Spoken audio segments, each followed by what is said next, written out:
kita percaya Yesus, kita masih suka emosi, suka marah, suka bertengkar, suka berkelahi, dan lain-lain. Sudah 10 tahun kita percaya Yesus.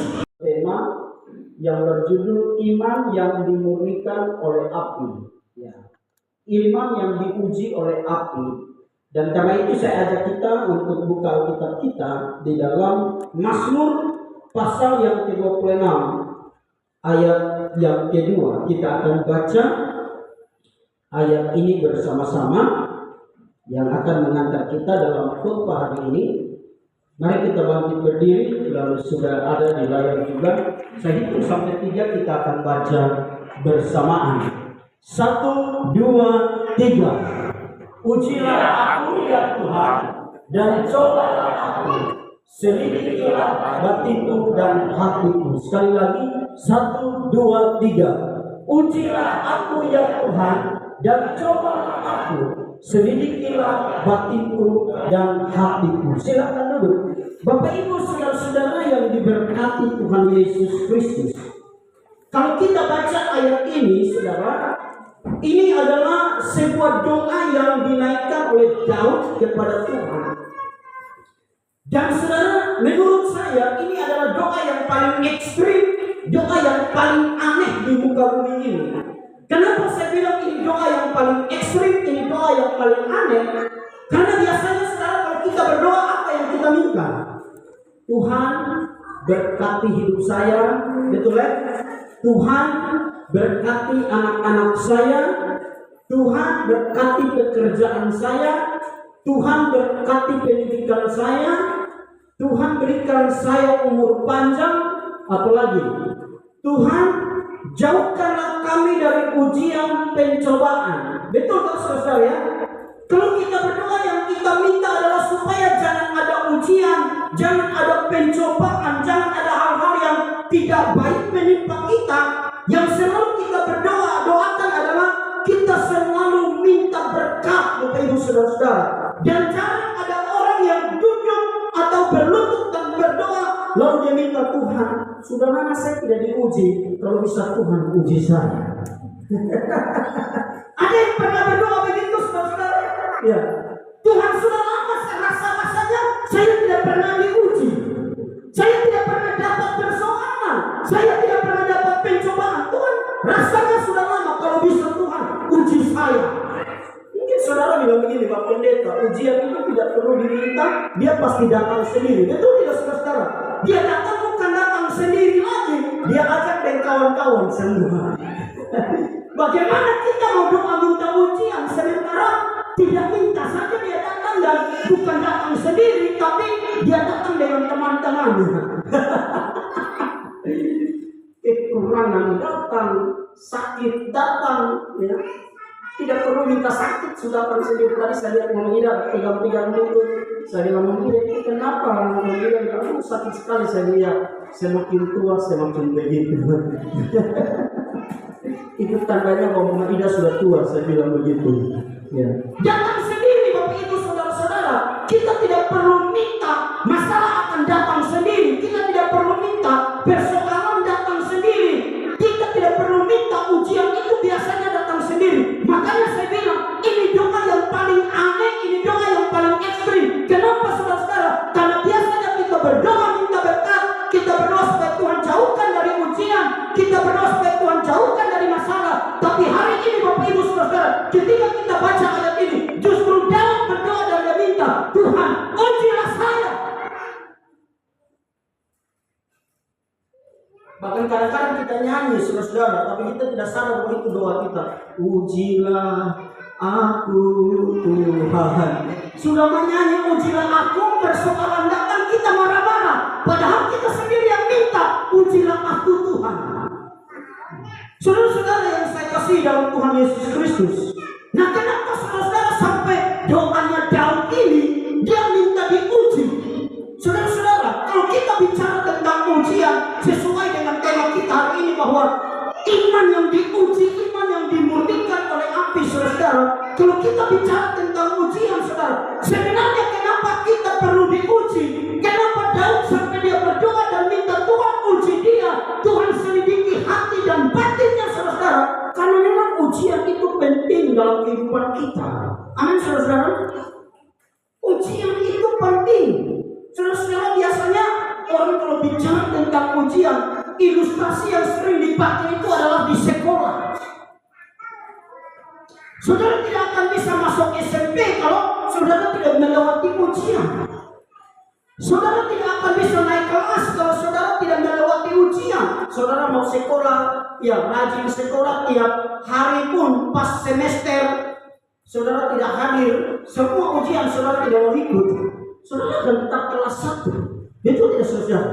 Walaupun saudara rajin sekolah, tapi waktu ujian saudara tidak ikut, saudara tidak akan naik kelas, saudara tidak akan bisa naik sampai SMP, naik sampai SMA, saudara tidak akan bisa kuliah, saudara tidak akan bisa dapat ijazah kalau kita tidak diuji, saudara. Demikian juga dengan iman kita, saudara. Iman kita, waktu kita percaya Yesus, Alkitab berkata iman kita itu seperti kanak-kanak. Nah, supaya iman kita bisa bertumbuh dari kanak-kanak menjadi iman yang dewasa, Bapak Ibu saudara, maka kita perlu apa yang namanya ujian. Amin, saudara. Supaya kita bisa mengetahui kadar iman kita itu sampai di mana. Kenapa, saudara? Karena banyak orang sudah tua di dalam gereja, mereka sudah lama di dalam gereja, tapi kadang-kadang saudara imannya itu seperti anak SD. Nah, supaya imannya bisa meningkat, supaya imannya bisa berkembang, supaya imannya bisa bertumbuh, dia perlu ujian. Karena ada banyak orang yang bertahun-tahun ada di dalam gereja, tapi imannya seperti kanak-kanak. Bertahun-tahun dalam gereja tapi menyembah Tuhan, bermazmur bagi Tuhan tidak bisa. Kalau ada di dalam gereja karismatik yang tiap minggu bahkan ibadah apapun ada disuruh bermazmur bagi Tuhan. Bertahun-tahun ada di dalam gereja tapi doa tidak pernah bisa, doa tidak ada. Bertahun-tahun ada di dalam gereja tapi tidak pernah membaca firman Allah. Bertahun-tahun di dalam gereja tapi hidupnya tidak pernah mengalami ujian. Padahal saudara-saudara, kalau kita bicara tentang kekristenan, seharusnya Bapak Ibu saudara, kekristenan itu begini saudara. Waktu kita percaya Yesus 10 tahun yang lalu harus beda dengan setelah kita menjadi percaya Yesus 15 tahun. Amin saudara. Masa 10 tahun yang lalu pertama kali kita bertobat tidak tahu doa, kita sudah ikut Tuhan 10 tahun masih tidak tahu doa. 10 tahun yang lalu kita ikut Tuhan, kita tidak tahu baca, tidak biasa baca Alkitab, sudah 10 tahun sama saudara. Sudah 10 tahun yang lalu kita percaya Yesus, kita masih suka emosi, suka marah, suka bertengkar, suka berkelahi dan lain-lain. Sudah 10 tahun kita percaya Yesus, tapi kita tidak pernah berubah. Nah, supaya kita bisa mengalami tingkatan iman, Tuhan izinkan ujian terjadi dalam hidup kita. Amin saudara. Saudara sudah siap diuji? Sebentar semua maju lalu kita berdoa, tumpang tangan satu-satu. Tuhan kasih dia ujian yang paling berat.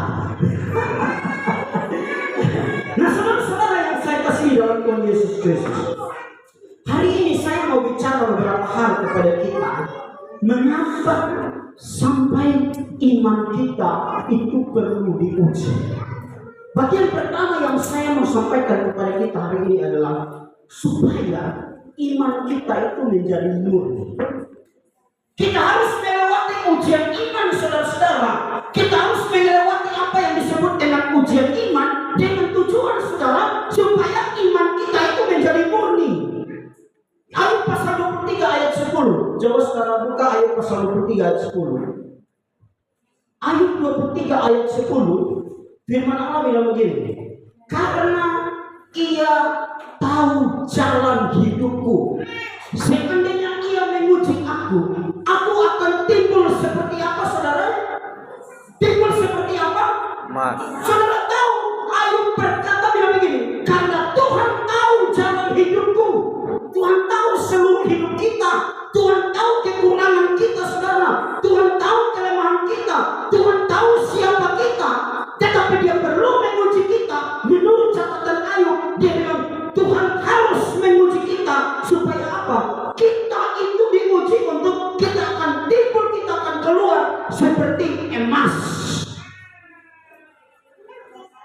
Itulah tujuan dari ujian iman.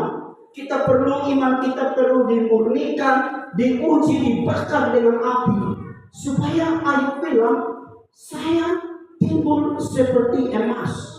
Saudara tahu siapa Ayub kan? Ayub ini Alkitab berkata dia orang yang paling saleh di zamannya, dan saudara tahu yang ngomong itu bukan manusia, yang ngomong itu adalah Tuhan sendiri. Waktu iblis pergi ketemu dengan Tuhan, lalu iblis mencoba mendakwa Ayub di hadapan Tuhan. Tuhan bilang Ayub itu orang saleh. Kalau saudara bilang saya orang saleh, belum tentu saya saleh. Betul ya saudara? Ya karena saudara lihat saya tiap minggu hanya pakai jas atau kot, kalau saudara juga pendeta paling saleh sudah. Tapi belum tentu. Kan banyak pendeta yang khotbah dengan luar biasa jatuh juga di dalam dosa. Berzinahan, mereka berzina bertahun-tahun tapi khotbah terus saudara. Mereka melakukan menyembunyikan dosa bertahun-tahun tapi mereka khotbah terus. Tapi ini Alkitab sendiri yang ngomong, yang saleh, Ayub saleh itu Tuhan sendiri yang ngomong. Artinya bahwa Tuhan tidak pernah tipu, dan memang Ayub itu orang saleh. Tapi saudara tahu bahwa Ayub yang begitu saleh, Ayub yang begitu hidup benar, Ayub yang begitu dengar-dengaran dengan Tuhan, tapi saudara tahu bahwa dia betul-betul melewati ujian yang begitu luar biasa. Kalau kita ngomong ujian Ayub, saya pikir sakit yang kita alami itu belum seberapa. Tapi kadang-kadang kita sudah mulai mengeluh, marah-marah Tuhan. Itu kalau sakit 1 minggu saya gitu, saya sudah tidak kuat lagi begini, lebih baik saya mati sudah. Tiba-tiba di perapus saya Ayub tidak, saudara-saudara. Ayub punya ujian itu begitu luar biasa. Semua harta kekayaannya yang orang hitung sampai puluhan miliar itu dalam sekejap habis. Ini habisnya bukan ya 1 tahun kambing mati semua, 2 tahun depan domba mati semua. Tidak saudara. Ujian yang dialami oleh Ayub itu begitu luar biasa, dan saya pikir memang ini iman yang betul-betul dimurnikan oleh api.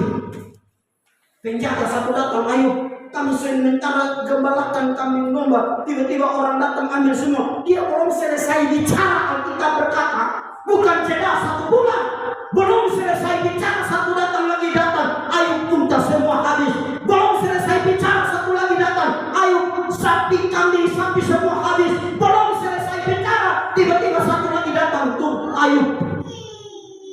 Kita anak-anak sementara pesta, 10 anakmu sementara pesta, tiba-tiba angin datang, rumah roboh, habis saudara. Saudara bayangkan ini ujian yang model apa saudara?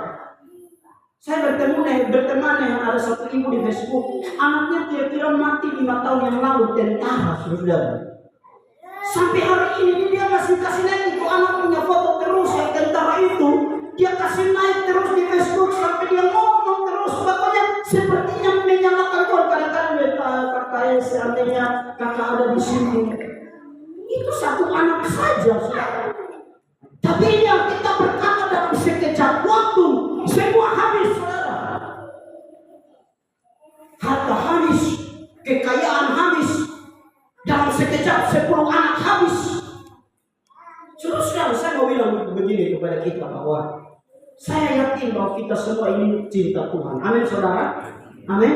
Amin. Kita semua ini cinta Tuhan. Kita semua ini mengasihi Tuhan. Tetapi kita semua punya kekurangan dan itu normal. Dan waktu kita melewati ujian, disitulah kita akan mengetahui banyak hal.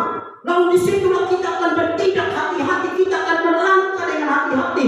Kenapa saudara? Kalau semua hidup kita normal, jalan baik, jalan normal, tidak ada ujian, tidak ada masalah saudara, kita bisa hidup seenaknya saja saudara. Kita tidak mungkin bertindak dengan tidak hati-hati. Kita mungkin bicara dengan tidak hati-hati. Kita mungkin buat keputusan dengan tidak hati-hati. Tetapi Tuhan izinkan ujian terjadi dalam hidup kita dengan maksud supaya apa? Dia memurnikan iman kita. Yesus juga katakan amin. Ujian semakin membuat kita murni.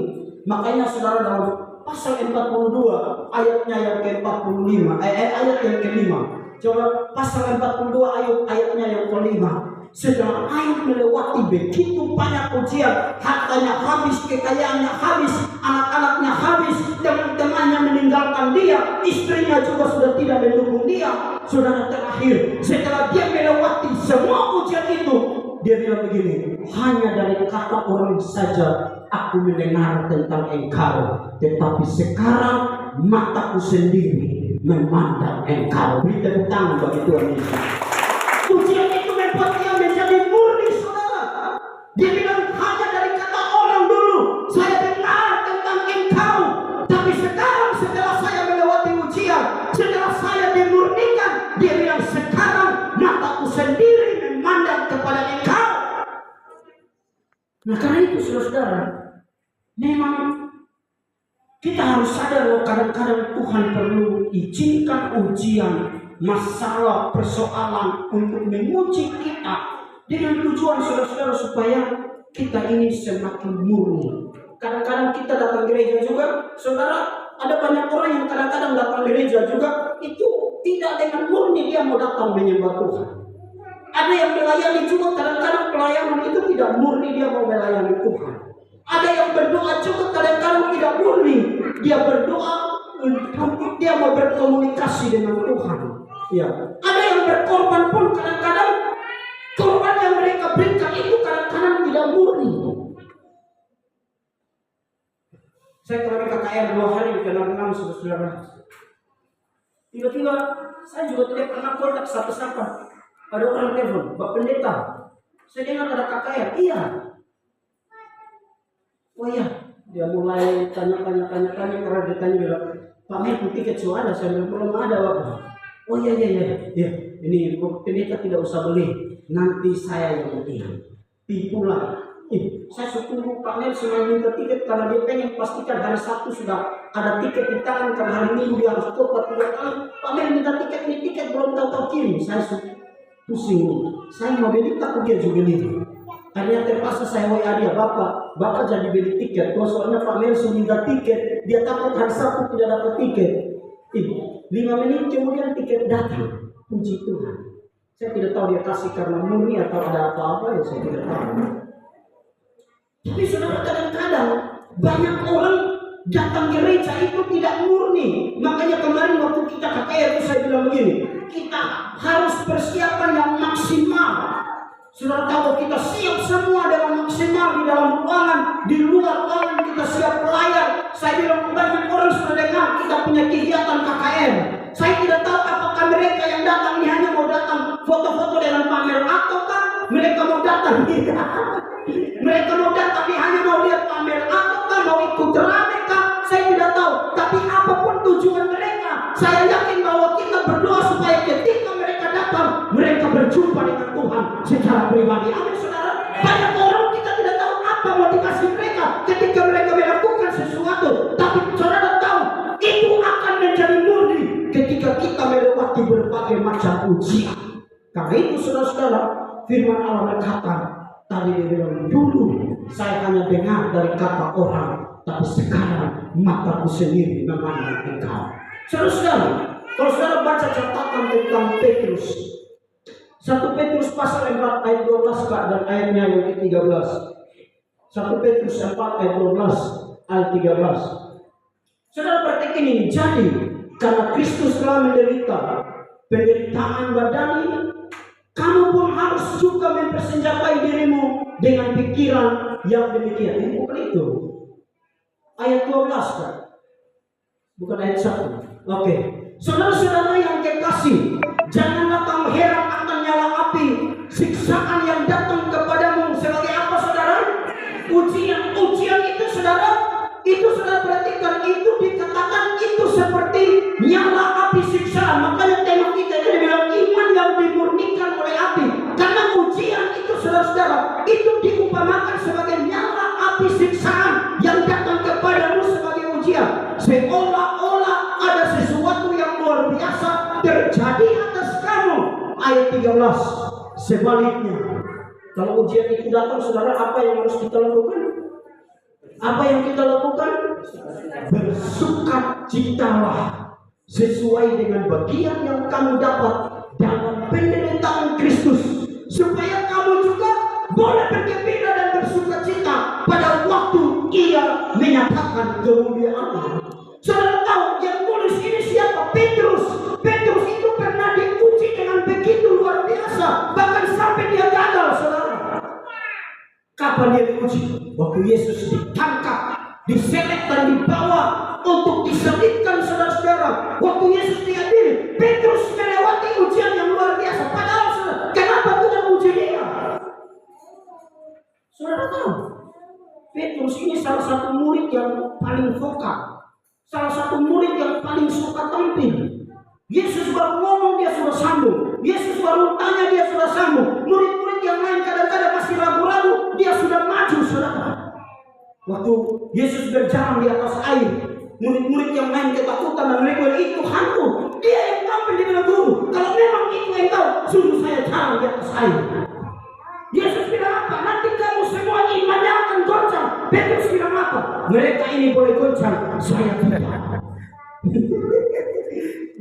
Nah, supaya bisa tahu perkataannya murni atau tidak, supaya bisa tahu apa yang dia ngomong itu murni atau tidak, dia melewati ujian. Dan pada akhirnya saudara gagal.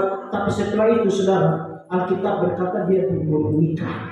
Setelah dia dipulihkan kembali pada waktu Yesus menyatakan dirinya kepada mereka di pantai Danau Galilea, dia bertanya 3 kali dan dia berkata, Petrus, apakah engkau mengasihi aku? Apakah engkau mengasihi aku? Apakah engkau mengasihi aku lebih dari mereka semua ini? Di situ imannya dimurnikan. Dia berkata, Tuhan, engkau tahu segala sesuatu. Dan setelah dia dimurnikan, kita tahu bahwa Petrus pada akhirnya 1 kali berkhotbah. Apa yang salah? Terima kasih. Kalau tidak sudah 1 kali berkhotbah, 3.000 orang bertobat, 5.000 orang bertobat, sampai tidak terhitung jumlah. Dan akhir dari perjalanan Petrus tidak tertulis di dalam Alkitab, tapi sudah tahu bahwa menurut cerita-cerita sejarah mengatakan bahwa akhir dari perjalanan air, dari hidup air, dari pelayanan Petrus, Alkitab berkata sudah tahu bahwa dia disalibkan. Bahkan ketika dia disalibkan, dia bilang, guruku disalibkan dengan kepala ke atas. Saya tidak layak disalibkan seperti guru saya. Dan atas permintaannya, dia disalibkan dengan kepala ke bawah. Beri tepuk tangan bagi Tuhan Yesus. Kita perlu melewati ujian. Jadi kalau ujian datang, saudara jangan mengeluh. Amin, saudara. Ujian datang jangan kasih salah Tuhan. Amin, saudara. Ujian datang jangan kasih salah pendeta. Ujian datang jangan kasih salah teman seiman. Ujian datang jangan kasih salah siapa-siapa. Tapi kalau ujian datang, kita berdoa, Tuhan, biar saya dimurnikan. Pelayanan saya dimurnikan, pengiringan saya dengan Tuhan dimurnikan, pengorbanan saya dimurnikan, apa yang saya kasih untuk Tuhan dimurnikan melalui ujian yang saya lewati. Yang kedua, saudara, kita langsung yang kedua. Yang kedua, saudara, kenapa kita perlu